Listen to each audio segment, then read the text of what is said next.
All right, thank you, Michael. So again, as Michael said, my name is Becca Perrin. I am a cluster systems engineer here at Intel, working in our software and services group.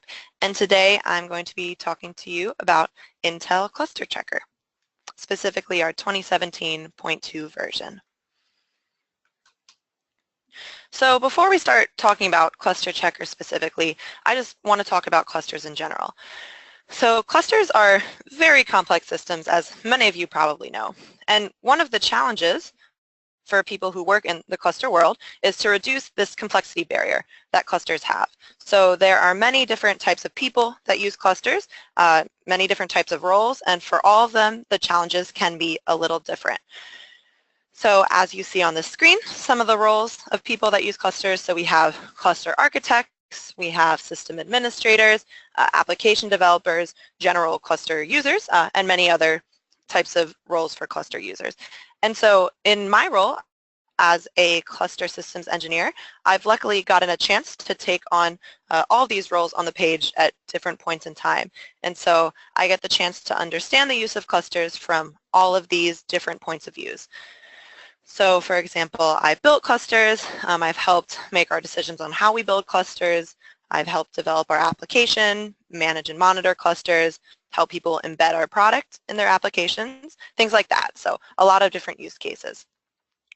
And so today we will talk about cluster issues relative to all of these roles on screen. And later in the presentation, I will be focusing a bit more on application developers and how they use clusters as well.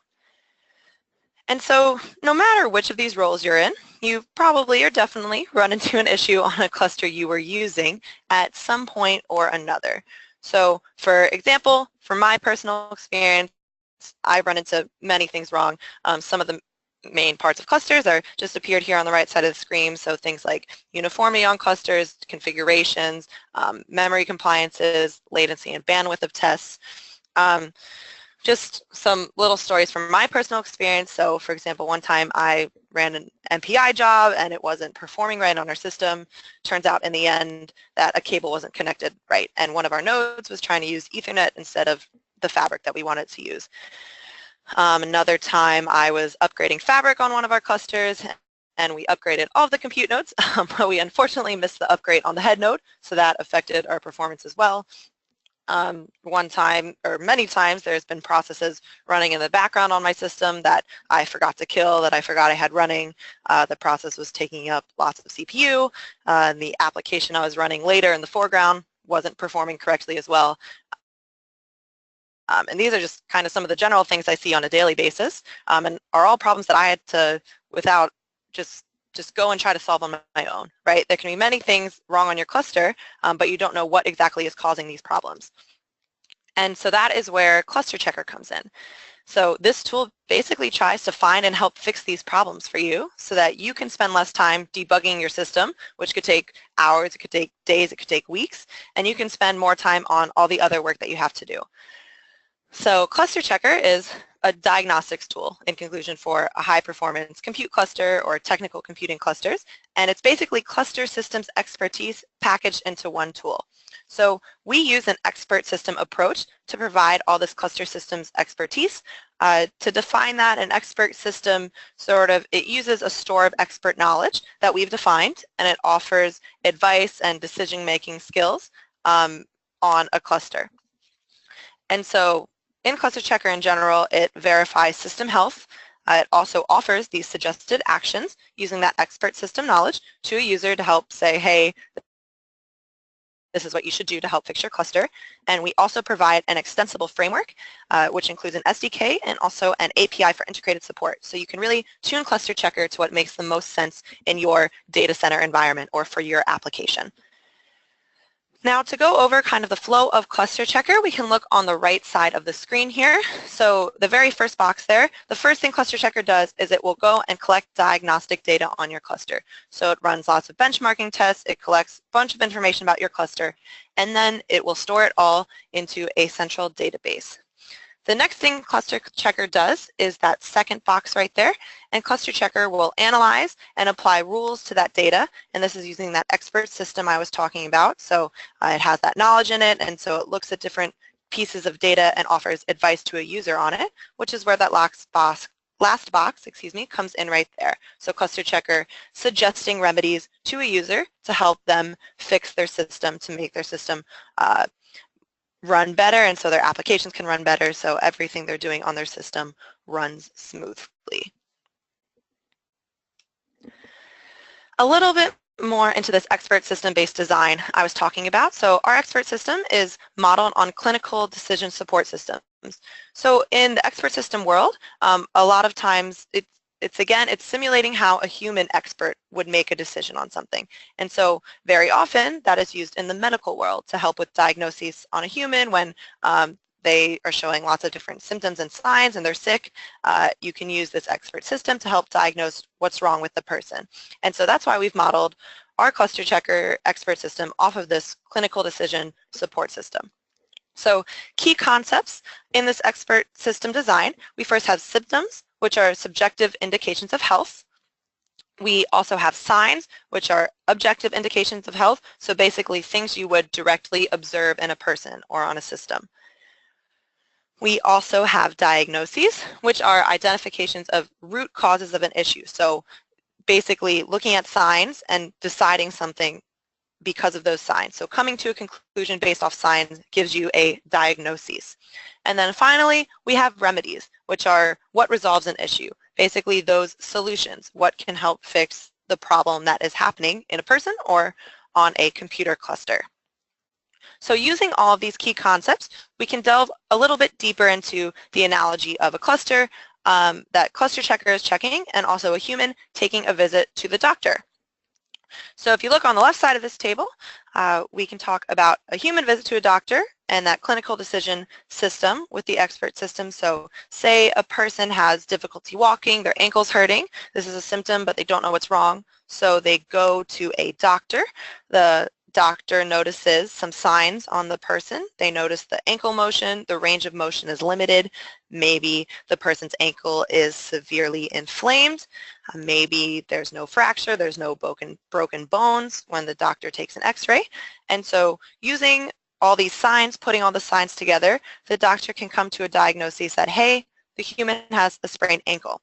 And so the doctor suggests a remedy, a solution for the person, that you ice your ankle, keep it elevated, take ibuprofen, etc. So this sort of flow and process of a doctor or clinical decisions on a person who is sick can be applied directly to how Cluster Checker is working. So on the right side of this table, we talk about a cluster. So say on a cluster you have a job is running slow and you don't quite know why. So you run Cluster Checker and Cluster Checker gathers data on the cluster and it sees different signs. It sees that maybe DGEM performance is not at its peak, and maybe it also sees that, hey, there's a zombie process running on your cluster that's using a lot or all of your processor in your system.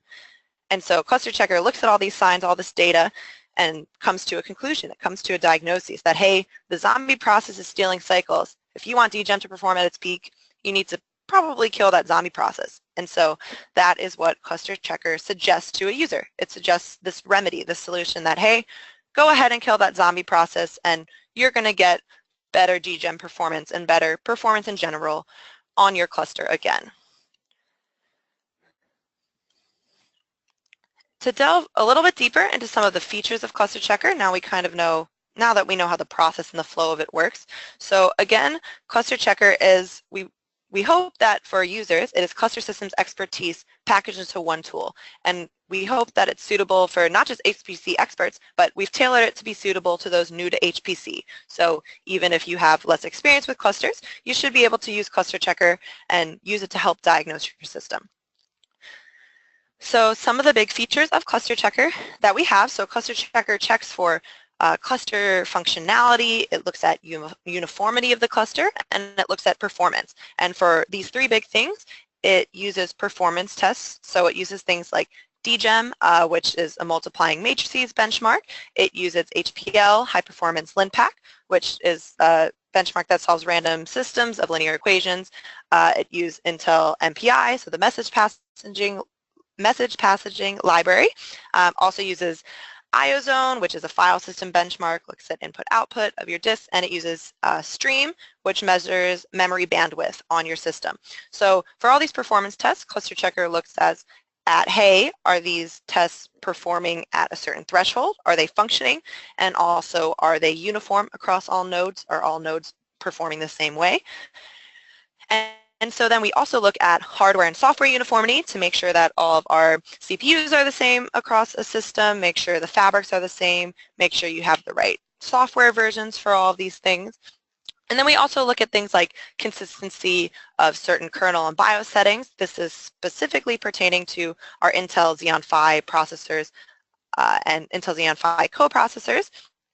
So looking for different settings that after research we have known can possibly help tune your cluster to perform a little bit better. So things that we just tell the user just in case they want those settings on their cluster. So for all these performance tests and uniformities, etc., you do have the ability to filter through these different checks that Cluster Checker does to suppress some of them, aka only look at some of the tests, maybe look at all of them except for one. You can customize these checks and tests and extend that different testing capability using our API and SDK, which I'll talk about a little bit later. But for example, if there's a different benchmark you want to be testing or some other uniformity you want to check that we don't have, you can go ahead and just add that into the Cluster Checker framework to look at.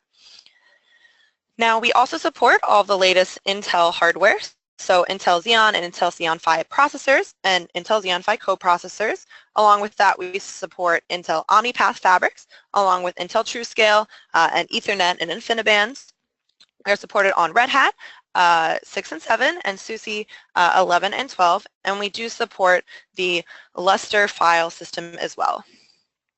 So to delve a little bit deeper into these features, so something as I mentioned earlier at the very beginning slide, one time I had an fabric hardware was not uniform in my cluster for OmniPath, so I had an older version of the fabric on my head node, and I had all the updated versions on my compute node. So when I ran Cluster Checker, it outputted to me that, hey, your hardware is inconsistent across your whole cluster. Your head node is different than the compute node. And so that was an easy indication for me right away after I'd built my system for me to know what the problem of my system was with that hardware. For things like BIOS settings as well for Xeon Phi, one time I didn't have all of my memory mode settings the same in my BIOS, which are relative to the CPU and how Xeon Phi works, and so I had an underperforming node, and that affected how my jobs were running on my cluster. And so I'll go a little bit more into detail with that on a later slide, but just to show some of the examples of what these features can really check. And so now that we've gone over these features and Cluster Checker concepts and the flow of Cluster Checker, we can look into how we actually go ahead and use Cluster Checker. So let's go over a basic use case first. So there are two main commands when you are using Cluster Checker that are hopefully easy for a user to use. So the very first command on the slide, we have clck-collect.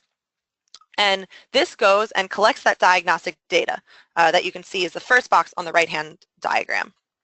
With clck-collect, there are a couple flags on the screen. So the -A just stands for -all, and that's for Cluster Checker going and collecting all the data that it can on the system. You can customize this flag instead and collect maybe only data on fabrics or CPUs or just memory, depending on your use case. But in the general case, you want to collect all the data. And then you also, to Cluster Checker collect, you pass in a node file with the -f flag, and this node file is basically just a description of the nodes on your system that you want to look at, and I'll go into more detail on that on the next page. So after Cluster Checker is finished collecting all of the data on your system and put that data in the database, the next thing you want to do as a user is run clck-analyze, which goes and analyzes and applies all of the rules that Cluster Checker has, really uses that expert system to analyze the data in the database, and then finally suggest remedies to a user.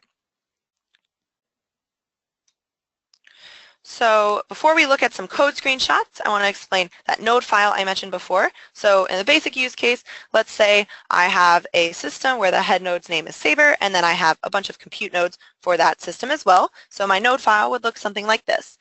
So in the node file, nodes in your system are separated by lines. So you can see the very first line I have labeled just Sabre, and then the rest of the lines are the compute node host names in my systems. You do want to use host names in your node files. Now you can assign a role to each of the nodes, but the default role, if you don't assign a role, is actually compute. So you can see for the very first node, I put role head because I know that's not compute. I want to distinguish that node as a head node. And then for node 1, I put role compute just so you can see that you can give it a type as role compute, but you don't actually have to, and that's why nodes 2 through 8 do not have any role assignments. I just assume to be compute. And before we go into the screenshots, we'll look at some of the terminology you're going to see on those code screenshots. So these relate back to what we were talking about earlier with an expert system based on this clinical decision system. So some of the main terms you're going to see are those diagnoses, so potential root causes of an issue, a conclusion that Cluster Checker has come to.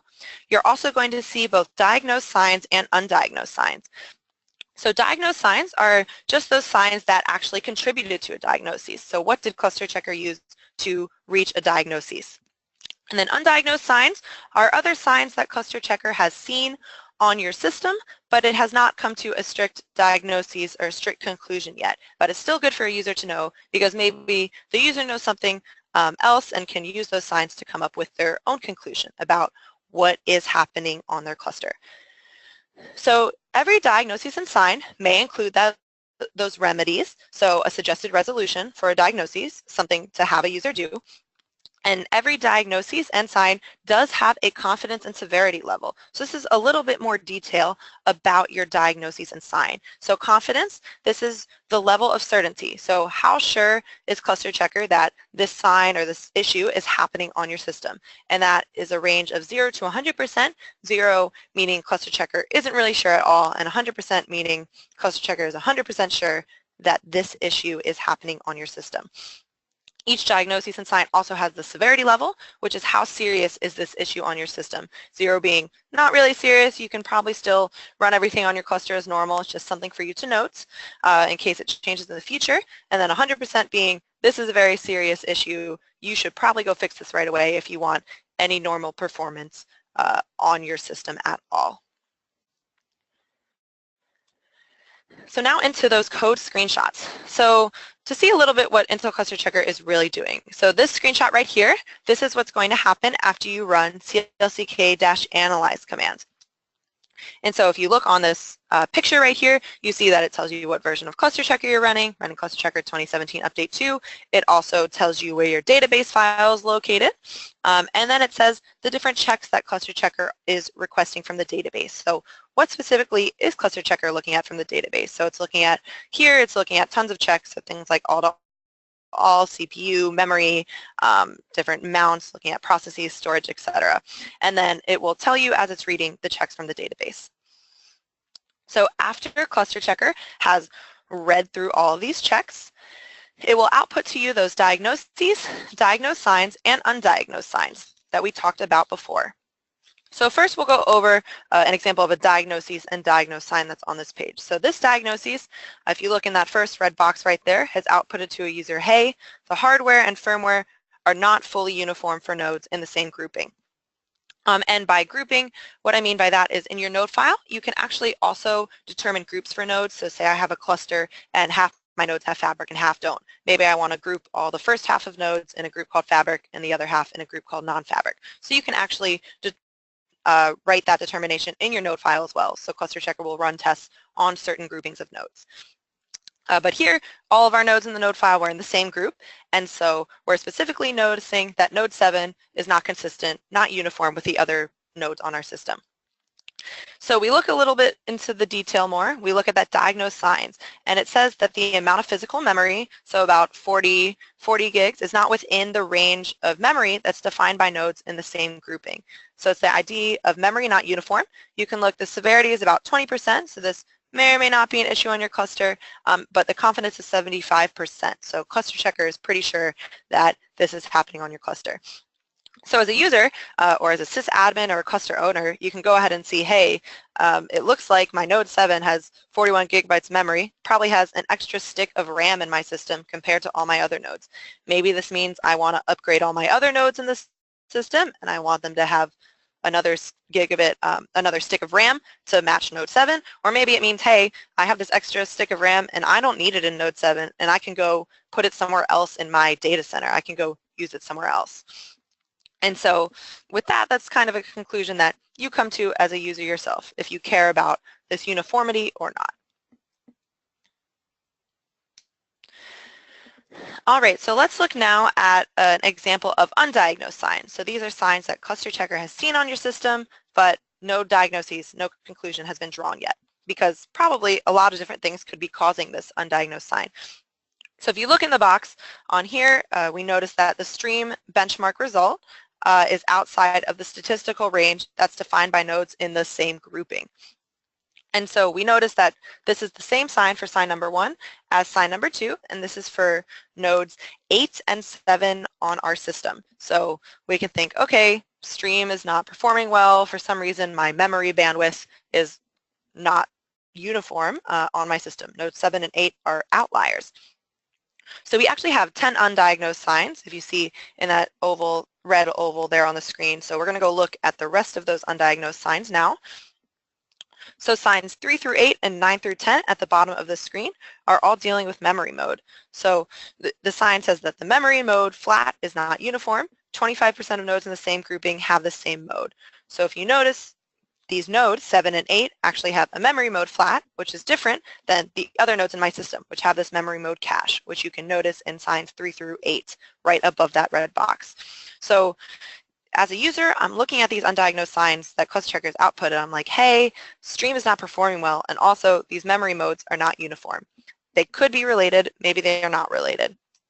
If you look closer, you notice, hey, the stream issues are happening on nodes 7 and 8, and then the memory mode that's inconsistent, that's not uniform, is also happening on node 7 and 8. So these things could be correlated. They may not be, which is why Cluster Checker has not created the diagnosis yet, come to a strict conclusion. But you, as a user, can go and maybe switch those memory modes and see, does that affect your stream performance? Or maybe that's something you want to change on your system. You want them all to be cache, or you want them all to be flat, depending on how you're using your Intel Xeon Phi processor. And so this is a cool example of you drawing conclusions from these different signs that Cluster Checker can output, and can be really useful so that you're not just running a job that happens to run slowly because it doesn't have enough memory bandwidth and you just don't know why it's happening. Cluster Checker helps pinpoint those issues for you so you can fix that problem on your machine. Now, this is my favorite screenshot of Cluster Checker. So if everything's great on your cluster, if nothing is wrong, all your nodes are consistent, everything's uniform, performance is great, you're going to see this screen right here. You'll have 0 diagnoses, you'll have 0 diagnosed signs, and you will have 0 undiagnosed signs on your system. And you will get that green pass at the end of your screen so that all checks have passed on Cluster Checker on your system. This is a very great screen to see. So now that we've looked at those code screenshots, I wanted to walk through an example of actually using Cluster Checker so you can see the flow a little bit better. And this example today, I'm going to run Cluster Checker, I'm going to identify a problem on my system, fix that problem, and then run Cluster Checker again to see that no more issues are on my system. And we'll specifically be dealing with Zombie process today. So this is a video, I pre-recorded it, so it was live at some point, but I recorded it for the demo today. This script replay you see is just the tool that I use to record my screenshots of my demo. So the very first thing, before we actually run Cluster Checker, I want to show you the node list that I'm using. So you can see on the screen that I have one head node. So I have Leah is the name of the head node. And then I have 3 compute nodes, compute 0, 1, and 2. 2 of them I actually wrote that role compute in, but again, you don't need to. So compute 2 doesn't have that role written in, but it is still considered a compute node. So now that we have my node list, I'm just going to run clck-collect command on my system. I'm going to input that node list, and I'm also just going to look specifically at the check for processes on my system. And what this processes check does that through Cluster Checker, it's kind of analogous to running the ps command on a Linux system, which looks at all the processes that are running on your system. So we will go ahead and run that through clck-collect, and those dots you see just mean that clck-collect is executing. So once those dots have completed, it means clck-collect has collected all the data it needs and put it in the database. So now I've collected the data, so I'm going to run clck-analyze with that node list and specifically for processes again. All right, so now that I've run analyze, it seems that I do have an undiagnosed sign on my system. So if we look specifically at this undiagnosed sign, the message is that the process a.out defunct with a certain PID is a zombie that's been running on our system. So you can look at the severity is 1%. So it's not necessarily an issue right now that the zombie process is running on your system, but later if you have tons of zombie processes, it could get into an issue. But the confidence is 90%. So Cluster Checker is pretty sure that this zombie process is happening on your cluster. And so the remedy that Cluster Checker outputs, it says if this command is running an error, kill the process on the node. So for me, I have that a.out process, which is the parent process of that a.out defunct zombie process. So I'm thinking back to myself, hey, I know I left that a.out process running. I don't need that process anymore, so I'm going to go and kill it on the node. And so right now I'm just going to show you real quick with that PS command that Cluster Checker uses to collect this data. I want to show you that it did collect all the possible data, that there's no other zombie processes on our system for a.out. And as you notice, we do just have that parent process a.out and the zombie a.out defunct. Just to confirm, Cluster Checker read it right. So now I'm going to kill that a.out process. So I'll kill it with its PID right there. That was given, and then after I've killed it, I'm just going to make sure it was actually killed. And you can see the process is killed, and we no longer have the zombie process as well. So now I'm going to show you that Cluster Checker will no longer detect this zombie process issue, or hopefully there's no more detection unless a zombie process started in the past 10 seconds. So we recollected our data on our system for process, and now we're going to reanalyze that data again. And so we can see Cluster Checker has passed. It did not find any more diagnoses or signs on our system, and that zombie process was taken care of. And so that's just kind of the general flow of how you would use Cluster Checker on your system. So you can do things like specifically look at processes, or specifically look at Fabric, specifically look at CPU, memory, storage, whatever things that you want to on your cluster if you don't want to look at them all at once. So say you know you've been having problems with your Fabric recently, maybe you'll just run the Fabric test. So this can help you pinpoint things very specifically on your system. And so this is kind of roughly how a daily cluster user or a sysadmin maybe would use Cluster Checker to check a system. Now we want to talk about what might an application developer want to do to actually integrate this functionality into their application. So I'm going to go into details for this for developers on the next few slides that are coming up. So the first thing I want to talk about is the API that we have. So our Cluster Checker API allows integration of Cluster Checker into other software. So some of the use cases for why you would want to use the API, look at the first bullet right here. Maybe an application can check its cluster environment, health, and functionality before it goes and runs the application itself. So this relates back into a common anecdote that I've heard from some of our partners and just using clusters in the world, that sometimes customers will have an issue with running your application, and more often than not, the first thing they do is they'll call or email the application support itself to say, hey, this isn't working, what's wrong? But in reality, pretty often, it's not the application that has something wrong, it's often the system that has something wrong on it, not the application. So in this case, a support engineer, if Cluster Checker was integrated into an application, a support engineer could simply tell someone who talked to them, hey, go and run our Cluster Checker script, which uses the Cluster Checker API that we've included with our product, and see if it diagnoses anything wrong on your system. And so then the user of some application could say, hey, there's actually all these things wrong on my system, and they'll go and fix it on their own. And so that really saves a ton of time and money for support engineers, for the support for applications, to help diagnose these things on the user end before they go ahead and complain that an application isn't working right. So that's a really good use case for the API. A monitoring system could also display status information of Cluster Checker. So right now we do have that command line interface and the command line output, but you could take all that output with the API and make visuals out of it. A deployment system could also configure or trigger data collection and analysis after nodes are deployed. A resource manager can control background execution of cluster checking, and a job scheduler can validate node groups before applications are run. So a little more into the anecdote of resource manager controlling background execution. Say if cluster checker is running every day or week, it can find this problem that you may not have noticed at first, right? It could save you days or weeks worth of debugging if it's just running every day and suddenly finding problems on your cluster. You don't have to slowly notice that your application is running slower than it used to. And because you never know really when a cable is going to fail or break, or when someone jostles cards in a system, or when a power supply will fail, disk fails, etc. And so it's a really good use case to have a resource manager running cluster checker on a daily or weekly basis. So we also have an SDK, and so an SDK allows the creation of custom checks.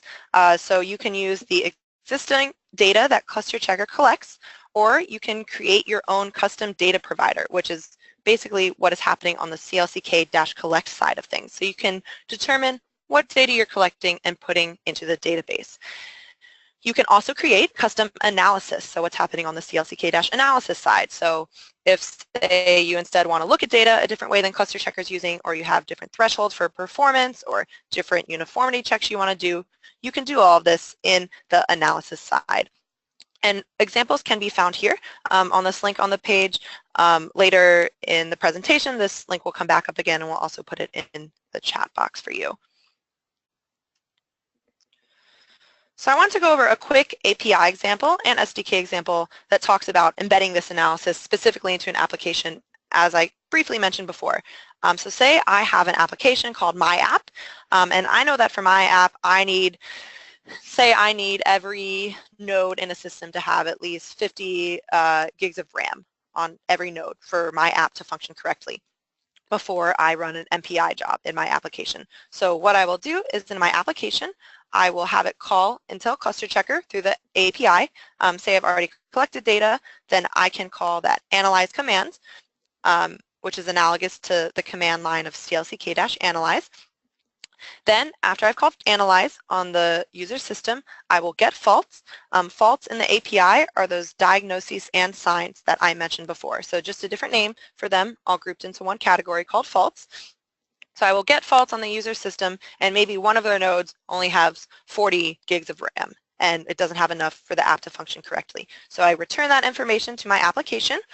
I notice that there's a fault that says node 2 doesn't have enough RAM, and so instead of running my MPI job, I will output to my user, hey user, there's not enough memory on some of your compute nodes for this application to function correctly, and then you'll stop execution of your application. And so a user of the app can go ahead, fix that issue, fix those prerequisites that you need for your application, and then rerun my app, and then now if they fix the RAM issue, there won't be any faults and my app will execute as it should. And so this use case can happen for a lot of different things that you would require for your application. So say if you need certain hardware, you need certain kernel settings or statuses, you need certain firmware, you could check that all with Cluster Checker. Or if you just want to make sure that, hey, even something as simple as all the nodes are talking to each other first, just that all the nodes can communicate to each other, you can also do that check with Cluster Checker. Now to mention to you that, I just want to mention that API integration into your application, we're hoping that it's pretty easy for users. So we aim for this easy integration into other software. So everything mentioned in our redistribution.txt file for Cluster Checker can be redistributed with other software. And so what this means is that users of your application don't need a Cluster Checker license. Just you, when you're developing code with the API, need that license. So basically a product will compile their own programs using the API before you ship it, and then it just ships with your product. You can ship all the Cluster Checker parts that are needed, and then your application users don't need that license, which is really nice. So now I want to talk a little bit more in detail about how you actually use the API. I'm going to go into some screenshots on the next few slides of the API code. Before I talk about this side, I just wanted to mention that our API currently is exclusively in C++. And then also to use the API code in a C++ file for Cluster Checker specifically, all you have to do is at the top of your file include the clck.h header. Okay, so now we'll go through the flow of a basic API code example, and the code that we're looking at is actually included in our samples that are online, and I'll have a link to that at the end of this presentation as well. So the first thing you want to do when using the API code is create some variables that Cluster Checker is going to use. So you can set the Cluster Checker root path, you can set the Cluster Checker database path, you can say what checks you want Cluster Checker to be running. So here I'm just looking at benchmarking tests in this example. So you see there's DGEM, IMB Ping Pong, HPL, IOZone Stream. And so that's what this first box is doing, some of your personalized variables that you want to create. This second box down here, now, so these are variables that are pretty much consistent for everyone using Cluster Checker, so much that you could literally copy and paste this second box into your own code when you're using the API. And that's because these variables that are created are about the paths to certain parts of analysis of Cluster Checker. So something called the knowledge base and the connector extensions, which there's more details about those in our reference guide and our user's guide. But those are just paths that are already exist within the installation of Cluster Checker. So you don't have to determine these yourselves, just copy and paste this box into your code. So after you've created these variables, we want to assign these variables to a Cluster Checker config object. So to this config object, that's in the first box here on screen, you assign all those paths we have before, and then you create a Cluster Checker instance in the second box here using those configurations. So after you've created your Cluster Checker instance, now you can actually do Cluster Checker commands. So this is where you can do things analogous to clck-collect or things analogous to clck-analyze. In this example specifically, in the third box, we are looking at clck-analyze. And so the API command is just that Cluster Checker instance, which we created, called c.analyze. And as you can see here, that is in the third box right there. So after we call analyze, we can actually apply a lot of different filters or sorts or different things to the output that you would normally see from clck-analyze. So on our screenshots from earlier, we saw those diagnoses and diagnosed signs and undiagnosed signs. Well, before we actually output those here with our API, the first thing I'm going to do is I'm going to filter it. So here I filter it by severity 80, which means that I only want to see signs that have a severity greater than or equal to 80. I can also do things like sorts, so I can sort in descending order by severity. I can sort by node name as well. So after I've created these filters and sorts, I'm going to go ahead and do the second box on this screen, and I'm going to actually get those lists of faults, which again are those diagnoses and signs that Cluster Checker outputs. So with that, you just run the command c.getFaults, with the parameters being those filters and sorts that were previously created if you wanted to create them. So now that you've gotten your faults, you can do a lot of different things with that output. So say if the very first line on this screenshot, you can see faults.size is if it's greater than 0, I want to do something. So basically, if I see any signs or diagnoses in Cluster Checker, I want to output something to my user.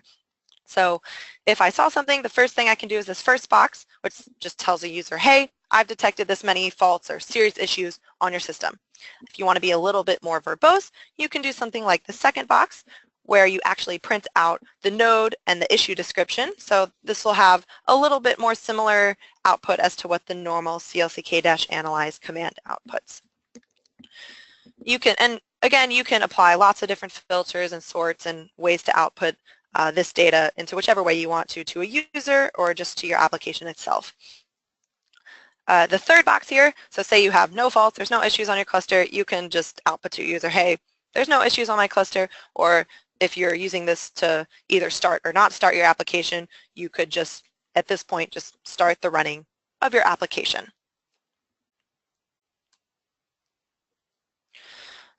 All right, so yeah, today we've gone over the basic use case of Cluster Checker, how the flow of Cluster Checker works, some of its features. I delved a little bit deeper into the API and the SDK, so I kind of wanted to sum it all up for you on this slide right here. So again, Intel Cluster Checker 2017, it is cluster systems expertise in a box. So we have this expert system technology that's used to analyze different data and provide advice and help give solutions and remedies to users to help them fix issues that are on their system. You can use this with the API and SDK to do automated checking throughout a cluster's lifetime, to do it when you're running your application, when you're deploying nodes in lots of different use cases. And throughout all this, Cluster Checker 2017 supports all the latest Intel processors and co-processors, supports Fabric, so Intel OmniPath Fabric, TrueScale Fabric, and then also Ethernet and InfiniBand. We support the Lustre file system, and as many of you probably already know, we do install with Intel Parallel Studio 2017 Cluster Edition for Linux. Yeah, and so if you haven't used Cluster Checker before, I highly encourage you to go and try it out. Again, it comes with Parallel Studio, which some of you might already have to get started with it, but the main link you want to use to get started is this Getting Started with Cluster Checker link that is on the slide right here. So you just download, install Cluster Checker, go to this link, and it'll run through the basic use cases of Cluster Checker with you like I did earlier today. Also, if you're interested in being involved in Cluster Checker 28 beta testing, so we have more updated features, support even more of Intel's latest hardware in the 2018 version of Intel Cluster Checker, so just let me know and we can talk about that on the side and help you get started with that. But yeah, I mean, Cluster Checker can really help you identify problems on your cluster or customers' clusters and save your customers and you valuable time and energy. So go ahead and try Cluster Checker and really see how it can help you in your data center or with your application.